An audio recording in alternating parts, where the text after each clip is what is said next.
नया जो बना रहे हैं लोग, उनको थोड़ा ध्यान से बनाना है। कोर्ट जिहाद हुआ है और ये एरिया जो है बांग्लादेशियों का एरिया है। मैंने कहा उस पर 153 का केस होना चाहिए। गए हैं 15-15 एकड़ लोगों ने इलीगल इंक्रोच कर रखा हुआ है। आश्वासन है कोई भी घर नहीं टूटेगा इंशाअल्लाह ताला। हम उसकी लड़ाई लड़ रहे हैं। ऐसे टपोरी लोग हैं जो इलेक्शन में बेचारे लड़ना चाहते। जो भी झोपड़े बनेंगे वहाँ के अफसर जिम्मेदार होंगे और वहाँ के पुलिस वाले जिम्मेदार होंगे। 15 साल से चिल्ला रहा हूँ मुझे एक कॉलेज खोलना है यहाँ पर। ये लगातार एक साइज चल रही है। जब इलेक्शन आता है ना तो नए नए मेढक निकल के आते हैं, टर टर करते हैं, इलेक्शन खत्म होता है। चले अच्छा मैं एमएलए ना कहूँ, मैं घर तोड़ाऊंगा यार। Please subscribe and share SWA news.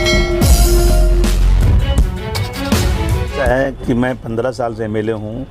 मैं 15 साल से चिल्ला रहा हूँ कि मुझे एक कॉलेज खोलना है यहाँ पर। मुझे जगह चाहिए, मेरे को यहाँ स्पोर्ट्स कैंपस बनाना है, मुझे यहाँ पर और जो है हॉस्पिटल्स के लिए और जगह चाहिए। बहुत सारे काम हैं, गवर्नमेंट के पास कोई जगह ही नहीं है। जो जगहें हैं 15-15 एकड़ लोगों ने इलीगल इंक्रोच कर रखा हुआ है।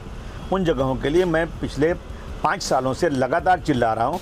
कारपोरेशन के लोग जाते हैं, थोड़ा सा तोड़ते हैं, आते हैं बोले फिर तोड़ेंगे और जाते हैं नहीं, फिर बन जाती है वो। ये लगातार एक साइज चल रही है। तो मैंने अब की बार लक्ष्यवती में उठाया इसको कि आप इन जगहों को फ़ौरन तोड़िए और तोड़ने के बाद इनसे पूरा पैसा वसूलिए और दोबारा अगर बनाने आए तो इनको जेल भेजिए। क्या गलत है भाई? हमारा इलीगल। अच्छा मैं एमएलए ना कहूँ, मैं घर तोड़ाऊँगा यार, पागल हो गया हूँ क्या मैं? और इसके बाद यहाँ कुछ लोग हैं जो लोग पुराने घरों की RTI निकालते हैं। लोग हैरान है, परेशान है बेचारे। एक टीचर हैं, लोटस में रहते हैं, 35 साल बेचारे ने, उसका घर तोड़वा दिया। कहा कि 5 लाख रुपया दो, नहीं तोड़ा। और कहाँ बैठ के बात किया?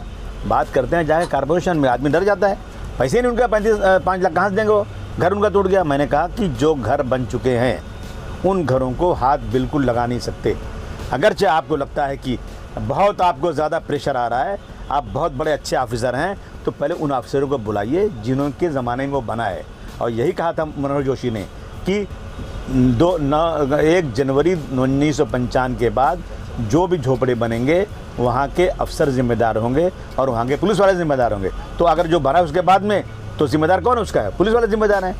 बिना पैसे कोई घर बनता है क्या? आप बता दो। यहाँ पे उनसे पैसे भी ले लिए आपने और फिर उनका घर तोड़वा रहे हैं। तो ये इस तरह के लोग हैं। कितने पूरे बॉम्बे में कितने लाखों घर होंगे जो 2-3 माले होंगे, इस तरह होंगे। मेरे एरिया में खाली हैं क्या?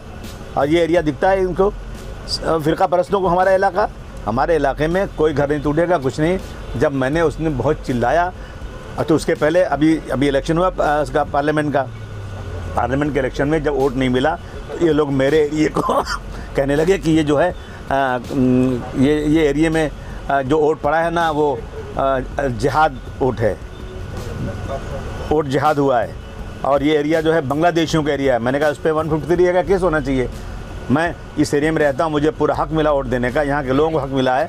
डॉक्टर भीमराव अम्बेडकर के कानून के मुताबिक अगर इससे कोई कहता है कि ये जो है वोट जिहाद हो रहा है और ये जो है एरिया जो है बांग्लादेशी एरिया, तो उस पर केस फाइल करो। उनके पास वोट देने का राइट फैसला लिया गया ना। एक घर भी हाथ नहीं लगा सकते आप लोग। हाथ क्यों लगाएंगे भाई? घर मेरा काम है उनको रोकना, मैं कोशिश करूंगा। बाकी मैं गवर्नमेंट तो नहीं हूँ ना कि पॉलिसी बना दूंगा। आजमी साहब देखा जाए तो गोवंटी में तमाम जो इलीगल कंस्ट्रक्शन है, बड़े बड़े कंस्ट्रक्शन। मैं इलीगल कंस्ट्रक्शन की बात नहीं कर रहा हूँ। इलीगल खाली गोंडी में नहीं, चारों तरफ है। मैं उन ज़मीनों की बात कर रहा हूँ जिन ज़मीनों पर लोगों ने कब्जा करके रखा हुआ है। और मैं उनकी बात कर रहा हूँ जो अभी ज़मीन खाली हुई, वहाँ के लोगों को सबको घर दे दिया गया और कुछ माफिया लोग हैं उस ज़मीन को इलीगल रजिस्ट्री कर रहे हैं, पैसे ले रहे हैं उनसे रजिस्ट्री करके।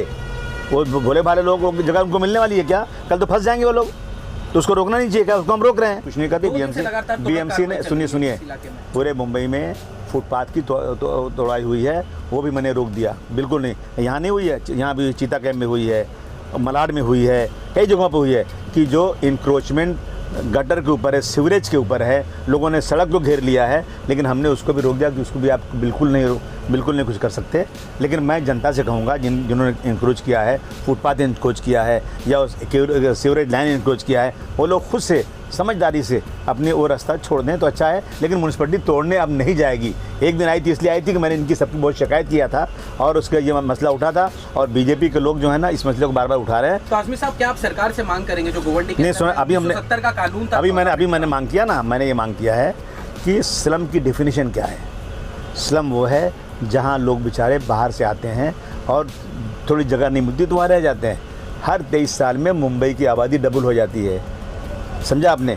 तो अब जो है, अब पहले इसी मुंबई में पहले 3 से 4 माले की बिल्डिंग बनती थी अंग्रेज़ों के ज़माने में, उसके बाद नहीं बनती थी। एक बिल्डिंग बनी थी 12 माले की 45 साल पहले यहाँ पे बॉम्बे में, साउथ बॉम्बे में, जो 12 माले की थी। तो बहुत बात हुई, अरे 12 माले की बिल्डिंग बन गई, और अब कितनी की बन रही है? अब 80 माले की बिल्डिंगों की सरकार परमिशन दे रही है। तो मेरा कहना है कि जो 80 माले की बिल्डिंग बन सकती है, पहले 4 माले की बनती थी, तो जिस झोपड़े को सरकार ने 2 माले तक रेगुलाइज़ किया है 2011 में, उनको 4 माले तक रेगुलाइज़ कर दो, उनसे फ़ीस ले लो, उनको पानी के कनेक्शन दे दो, उनको बिजली कनेक्शन दे दो। नहीं दोगे तो लोग जो है चोरी की लेंगे, लोग जो हैं बिजली चोरी की लेंगे, पानी चोरी की लेंगे, आपका रेवेन्यू बढ़ेगा और आपको सही तरीके से मुंबई की पूरी संख्या मालूम पड़ेगी। आज उनके रिकॉर्ड में किसी जो इन लोगों का जो राशन कार्ड इनके पास है, जिनका नंबर है, घर का नंबर है, इनको कितना बोलते हैं भाई, ये 4 लाख हैं, लेकिन आबादी सचमुच 10 लाख 12 लाख की है। तो ये जब सब रेगुलाइज़ कर देंगे ना पूरे मुंबई को, तो इनको सही तरीके से मुंबई की आबादी भी मालूम पड़ जाएगी।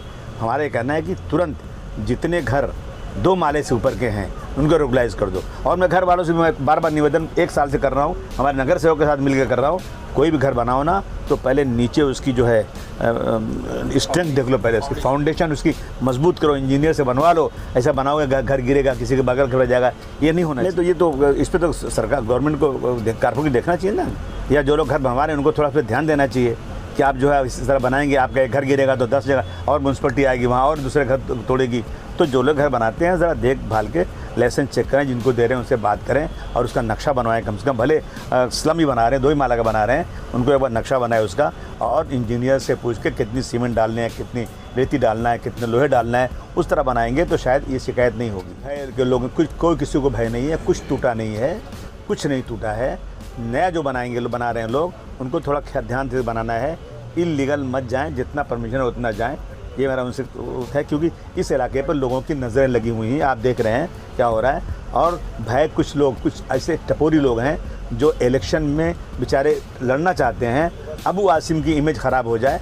मैं यहाँ MLA हूँ 15 साल से, मैं किसी से पैसे लेता हूँ घर बनाने के, मैं लोगों को मदद करता हूँ, लोगों को सड़कें बनवा रहा हूँ, सब बन रहा है, तो इनकी कुछ दाल नहीं गल रही है। ये कहते हैं किसी नगर सेवक को टिकट नहीं देना चाहिए।